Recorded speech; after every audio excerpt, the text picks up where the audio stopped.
बिस्मिल्लाहिर्रहमानिर्रहीम अस्सलाम वालेकुम। Welcome my channel. आज बहुत दिनों के बाद मैं आपके साथ टिप्स जो है वो शेयर करने वाली हूँ। बहुत ज़बरदस्त टिप्स शेयर करने में बस मसरूफियत थोड़ी थी, इसलिए आपके लिए वीडियो नहीं बना सकी। जो टिप्स मैं आज आपके साथ शेयर करने वाली हूँ वो अभी आपको पता है गर्मी बहुत ज़्यादा है। स्किन का कलर जो है वो बिल्कुल जो है डार्क होना शुरू हो जाता है। तो ये अगर आप ये टिप्स यूज़ करेंगे तो इंशाल्लाह आपकी स्किन इंस्टा वाइटनिंग भी होगी और ग्रो भी करेगी। तो बिस्मिल्लाहिर्रहमानिर्रहीम। सबसे पहले मैंने जो चीज़ लेनी है वो है मुल्तानी मट्टी। मुल्तानी मट्टी आपको पता है स्किन के लिए एक तो स्किन को ठंडक पहुंचाती है, दूसरा क्लीजिंग करती है। जितने भी आप के ओपन जो पोज होते हैं उनको बंद करने के लिए एक बहुत ज़बरदस्त क्लीजिंग है और मास्क भी है।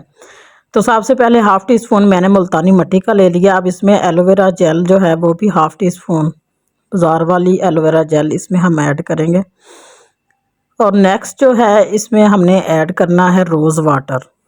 इतना रोज़ वाटर आप इसमें ऐड कर लें जितना कि आप समझते हैं कि इस तरह का पेस्ट जो है हमारे स्किन पे अच्छे से जो है लग जाएगा। तो इसको अच्छे से आपने मिक्स करना है। तीनों चीज़ों को अच्छे से मिक्सिंग करने के बाद जो है इसमें एक और चीज़ मैंने मिलानी है। आपने वीडियो को स्किप बिल्कुल नहीं करना और चैनल को भी जल्दी से सब्सक्राइब कर ले, साथ ही बेल आइकन को प्रेस कर ले ताकि मेरी आने वाली हर वीडियो का नोटिफिकेशन आपको मिल सके। तो यहाँ पे इसको मैंने अच्छे से मिक्स कर लिया। तो अब इसमें लास्ट पे ये हम वाइटनिंग कैप्सूल, क्योंकि हमने स्किन को साथ ही वाइट भी करना है ताकि वाइटनेस जो है हमारी बरकरार रहे। तो यहाँ पे आपने एक जो है मार्केट से आपको वाइटनिंग कैप्सूल मिल जाएगा, आपने एक कैप्सूल जो है इसमें ऐड कर देना है। यहाँ पे मैंने एक कैप्सूल जो है इसमें ऐड कर दिया। उसके बाद आपने इसको अच्छे से करना है मिक्स।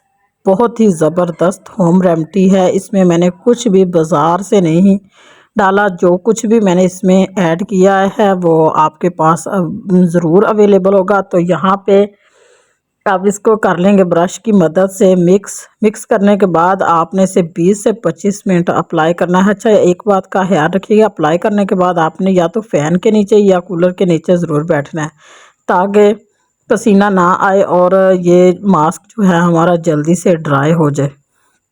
तो यहाँ पे ये मैंने अच्छे से मिक्स कर लिया है। कुछ इस तरह की कंडीशन इसकी बन गई है। तो आपने इसको फेस पे अप्लाई कर लेना है। उम्मीद करती हूँ कि आज की टिप्स आपको ज़रूर पसंद आई होगी। इसके साथ मुझे दीजिए इजाज़त। खुदा हाफिज़। इंशाल्लाह मिलते हैं नेक्स्ट वीडियो में।